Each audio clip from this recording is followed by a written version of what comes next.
thinking about creating an online course, maybe you're doing some lessons or topics that you want to post on some of the video channels that are available to you, it can be hard to start. And today what I want to do is I want to show you a simple process to go through, one that I learned from following YouTube content creators, and see how it applies to creating lessons and courses for your own business, your own education business. Now, this is a real process that I went through just earlier today with my wife, Heather, who has done videos before, but for the most part, they're videos that are for Instagram and they're for entertainment, not necessarily for education. So we had thought about it, and she said, I really want to do something on YouTube where I want to create some how-to videos on YouTube and use them on my website as well. And she is an interior designer, a home stylist, got a business doing things in person, and she's trying to figure out, okay, well, how do I convert some of this knowledge that I have in my head and turn it into online lessons? So she didn't know where to start. She was kind of stuck. She didn't know the process to follow. So we ended up making a bunch of written notes, and I mean scribbled, written notes, just an absolute mess. And I did that with her first for a reason. I wanted to get out of her head like exactly what she was thinking of and how she was going to approach it. And then I was going to show her how we might apply it, all that content she had in her head, use the process that content creators on YouTube use and apply it to building a course or a lesson. So what happened was interesting. The very first thing that she said about creating a video was, I know exactly how the video, how I want it to look. And one of the things we said, whoa, stop right there. Very first thing, YouTube content creators, what's the very, very first thing that a good, successful YouTube content creator does? They figure out a title and they have an idea for a thumbnail. And then they look at the way the video looks. And in fact, even the content for the video. So we stepped back and we took a look and said, okay, what's the title? What's the thumbnail? How are we going to put this together? What's the purpose of this video that you're putting together? It's for education. What is it that you want to teach someone at the end? How are you going to present it in a compelling way that people are going to go, yeah, I want to watch it, visually and in text to the title? And that's where we started. Now, I'm going to show you in the background here. I'll open up one of the screens.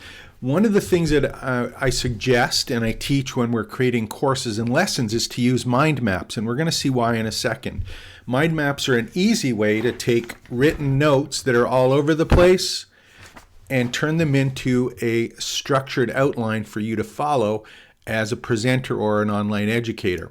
Now, there's three strategies. Some people go ad hoc, where they don't follow anything. It's just blurting it out.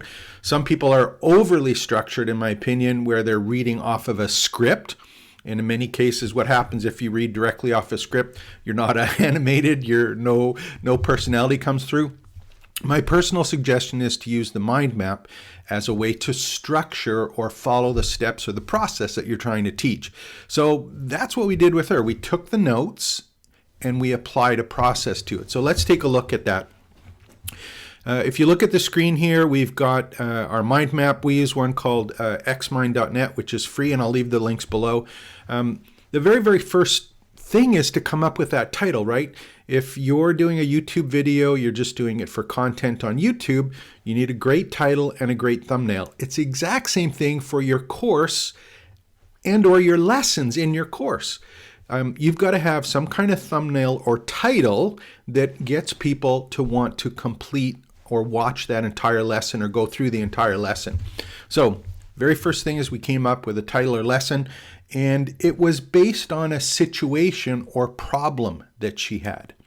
If you're doing a course or lesson, often that problem is a step in a process, but for her it was like she had holidays upcoming. We have a dark mahogany dining room table, which used to be in fashion a number of years ago.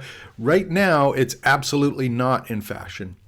All the trends in the magazines and every show that you see, it's always about lighter woods as opposed to darker wood. So she's in a situation where she's going, man, dark wood, it's ugly. I'm not on trend. I got to do something with my table settings because she's an expert in setting tables, I got to do something with my table settings that's going to dress this up so I can be on trend right now. So she was figuring out, okay, what am I going to do for a title? She was going to do 3 tips on how to make your dark table on trend, in and around there. So she had an idea for a thumbnail and a title, and she knew what she wanted to have as the outcome. Someone would be able to make their dark table be on trend for the holidays in this case. And she had feedback from her customers as well, many of them in the same situation, so she knew how to market for it, just had to sort of structure the tips that she wanted to present.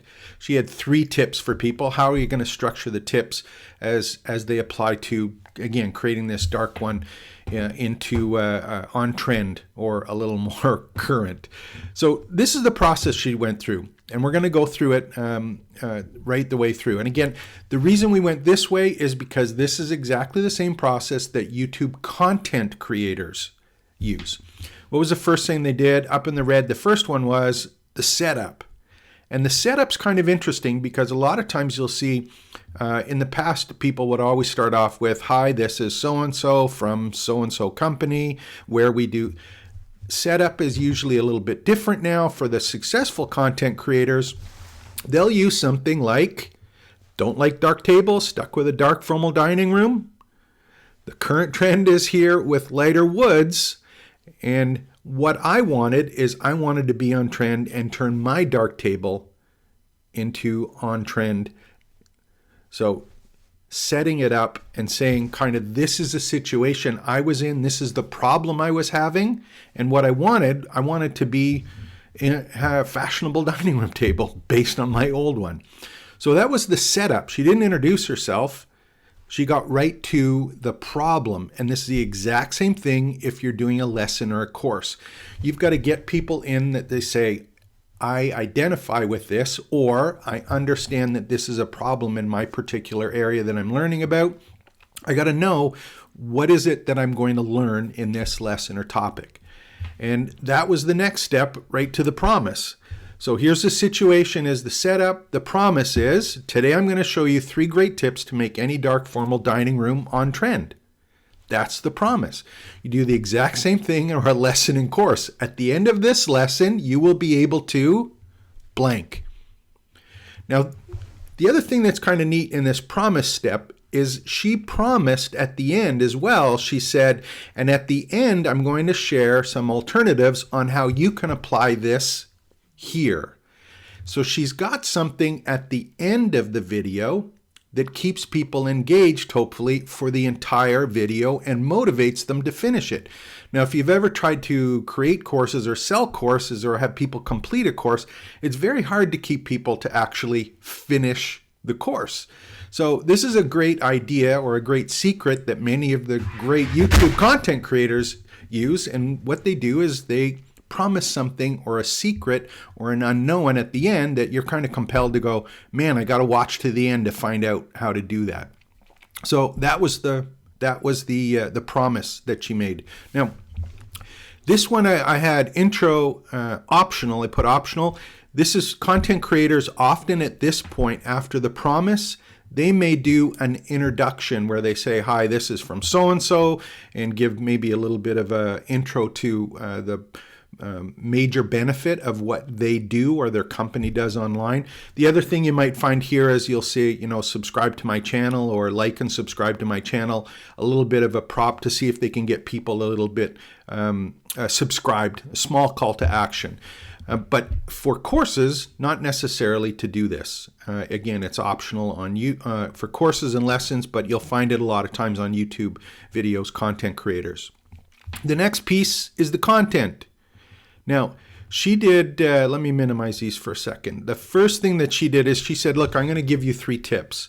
So she had 3 tips listed out, and we listed them in order so that she'd be able to follow this map.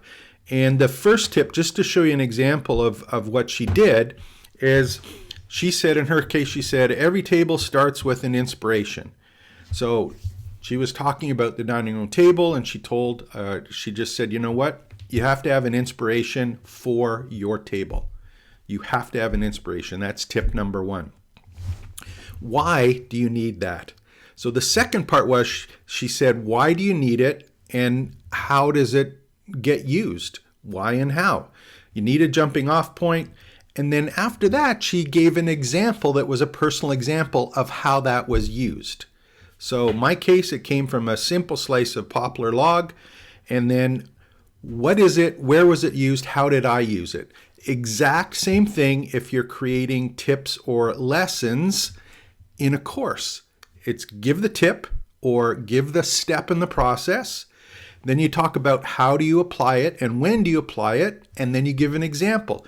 Exact same thing for courses and lessons as you find good content creators on YouTube will create. So she went through the 3 tips and she showed how they were used and gave examples of each of them. And then after that, she did a little bit of a recap and then she gave alternatives. She had promised alternatives at the promise, right? She said, I'm going to have some alternatives at the end, so stay tuned for those. She gave the alternatives. A little bit of a lesson there, but it was simple hacks that people could use to apply them in their own situation.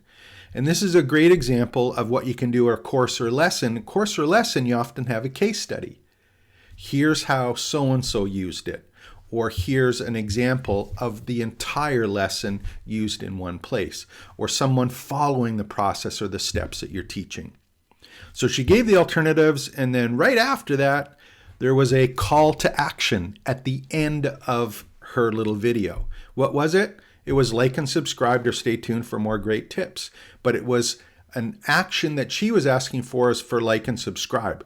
What is the action or the close that you have for a course or lesson? It's get ready for the next lesson or video because it will expand or complete another part of the process. But more importantly, it might be complete the quiz, do your case study, take the survey. You want to get people to follow the entire course out. So the call to action is a close or some other part of the process that you got people that people need to take.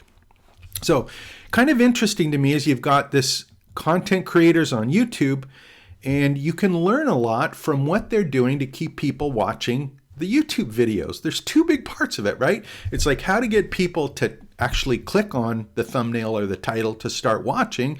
And the second part is how do I get them to watch the whole video? That's what YouTube is all about, is the click through and the average length of watching the video. Great content creators follow this process. If you're a course creator, it's the exact same thing. How do I get people to take this lesson? And how do I get them to watch the whole video?